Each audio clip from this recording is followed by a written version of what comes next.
श्री गुरुवे नमः। गुरुर्ब्रह्मा गुरुर्विष्णु गुरुर्देवो महेश्वरः। गुरुर्साक्षात् परं ब्रह्म तस्मै श्री गुरुवे नमः।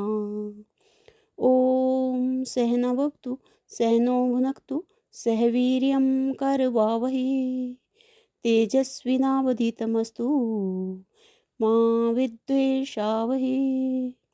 ओम शांति शांति शांति। ओम। प्रणाम भगवान। वेदांत दीपिका परमहंस स्वामी श्री योगानंद जी महाराज, जिनको आलू वाले बाबा भी कहते हैं भगवान, और हमारा चैप्टर चल रहा है प्रारब्ध। और इसमें प्रश्न है जिज्ञासु का कि भगवान, प्रारब्ध का ही भोग होता है तो शास्त्र और गुरु उपदेश व्यर्थ हैं। प्रारब्ध से स्वतंत्र हुआ मनुष्य क्या कर सकता है? तो यहाँ पर स्वामी जी बता रहे हैं कि भाई कर्म की गहनता सूक्ष्मता बहुत है। अभ्यासियों को प्रारब्ध के भोग का विचार न करना चाहिए। शास्त्र का उपदेश बहुत सूक्ष्म होने से सीधा बिना गुरु ग्रहण करने से पूर्ण फल नहीं देता। शास्त्र का उपदेश जो है बहुत सूक्ष्म होने से सीधा बिना गुरु ग्रहण करने से उपदेश जो है वो पूर्ण फल नहीं देता। कदाचित योग्यता न होने से अथवा विरुद्ध आचरण होने से विरुद्ध फल देता है, इसलिए सद्गुरु द्वारा ग्रहण करना चाहिए। सद्गुरु योग्यता और संयोग के अनुसार जो उपदेश देते हैं वह कल्याणकारक होता है। जीव पूर्ण स्वतंत्र नहीं है और पूर्ण स्वतंत्र भी नहीं है।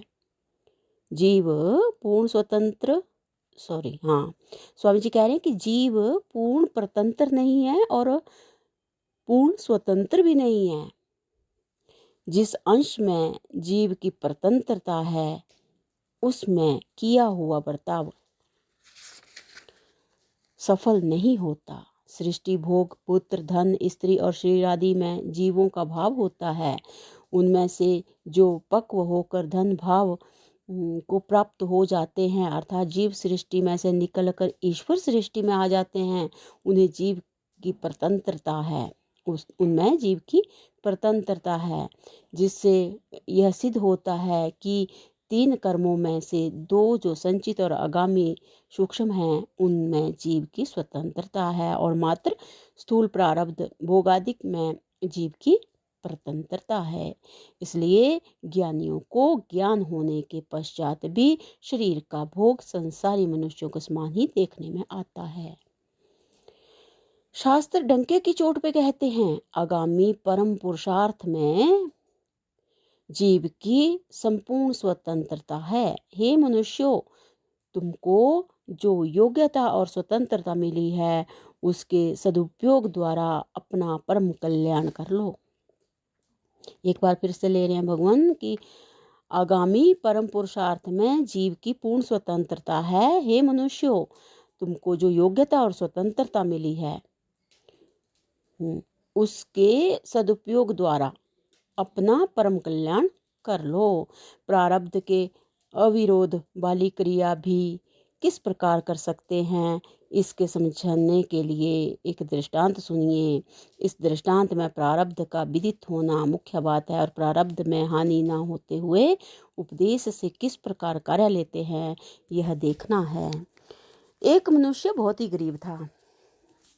वह स्वभाव से शांत और सामान्य नीति वाला था। अधर्म की तरफ उसकी रुचि नहीं थी। ऐसा होने पर भी निर्धन होने के कारण वह बहुत दुखी था। जैसे आजकल देखने में आता है कि नीति वाले को भूखा मरना पड़ता है और अधर्मी मौज उड़ाते हैं, इसी प्रकार नीतिवान होकर भी वह दुख भोगता था। उसके कुटुंबी भी धन के अभाव के कारण उसको तिरस्कार की दृष्टि से देखते थे। कोई उसका सहायक ना था। बेचारा ना तो कुछ पढ़ने लिखने पाया और ना उसका विवाह हुआ। खुरपी के सहारे खेत में मजदूरी करके दिन व्यतीत किया करता था। कर्महीन होने से कभी कभी मजदूरी भी नहीं मिलती थी। अंत में मजदूरी से उदास होकर उसने विचार किया कि संसारिक सुख मिलता नहीं और दुख भोगना पड़ता है, क्या करूं? तो सब छोड़ छाड़ कर साधु हो जाऊं तो अच्छा है। तो अच्छा हो। इस प्रकार सोचकर उसने अपनी सर्व समृद्धि जो मात्र खुरपी थी अ, ब्राह्मण को दान कर दी और वह साधु बन गया। वह तो साधु बन गया परंतु उसका प्रारब्ध साधु न बना।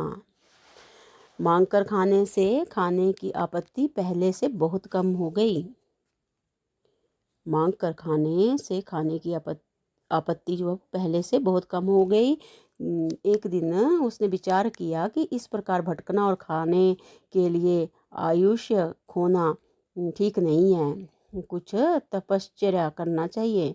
बस्ती से मांग कर खाना छोड़कर वह वन में एक पेड़ के नीचे जो आसन लगाकर बैठ गया और सच्चा झूठा जैसा कुछ आता था वैसा राम नाम का जप करने लगा। जप में उसे श्रद्धा थी। 2-4 दिन खाने का कष्ट सहन करना पड़ा। पीछे ईश्वर आज्ञा से वहाँ के जमींदार के यहाँ से 2 रोटी और नमक आने लगा।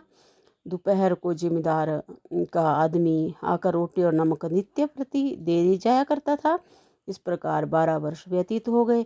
एक दिन एक राजा जो अपना राजपाट छोड़कर साधु हुआ था वहाँ आया। उसने खुरपी वाले साधु के पास आसन जमाना चाहा। तब उन दोनों की यह बात चित हुई। खुरपी वाला साधु तो कब साधु हुआ?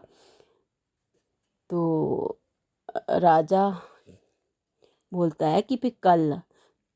तो साधु बोलता है कि तू मेरे पास बैठने योग्य नहीं है। मैं 12 वर्ष का साधु हूँ। तू अपना आसन किसी और स्थान पर जमा ले। तो राजा वहाँ से चल के थोड़ी दूर पेड़ की योग्य छाया देखकर बैठ गया। राजा के शरीर में विभूति लगी हुई थी तो भी राज तेज छुपता न था। जब जिम्मेदार को खबर हुई कि एक राजा राजपाट छोड़कर साधु बना है तब उसने उसके भोजन के लिए चांदी के थाल में अनेक प्रकार की मिठाई भेजी। खुरपी वाले साधु ने विचार किया उसे कौन भोजन देगा। मैं बहुत वर्षों से यहाँ हूँ तब मेरे लिए मात्र 2 रोटी आती है। नया साधु क्या खाएगा, देखना चाहिए। ऐसा विचार कर वह टहलता हुआ उसके पास पहुँचा और उसे चांदी के थाल में अनेक प्रकार के मिष्ठान खाते हुए देखकर उस पर ईर्ष्या हुई। जिस जिम्मेदार के यहाँ से उसे 2 रोटी रोज मिलती थी उसी के यहाँ से नए साधु के लिए भोजन आता था। ईर्ष्या से जलता हुआ वह अपने स्थान पर पहुंचा तो वहाँ नित्य नियम के अनुसार 2 रोटी और नमक लेकर मनुष्य आया हुआ देखकर उसने क्रोधित होकर कहा, मैं रोटी नहीं लूँगा। मैं उस जो खुरपी वाला साधु है उसने कहा कि भाई मैं रोटी नहीं लूँगा। तो कल के बने हुए साधु को मिष्ठान और 12 वर्ष के साधु को 2 रोटी लेने वाले ने कहा, महाराज मालिक की यही आज्ञा है। साधु ने कहा, रोटी लौटा ले जा। मनुष्य रोटी लेकर लौट गया। तो सायंकाल को जमींदार वहाँ आया। तो भगवान इससे आगे का जो प्रसंग है इसको हम अगले सत्संग से कंटिन्यू करते हैं। प्रणाम भगवान। ओम शांति शांति शांति। ओम।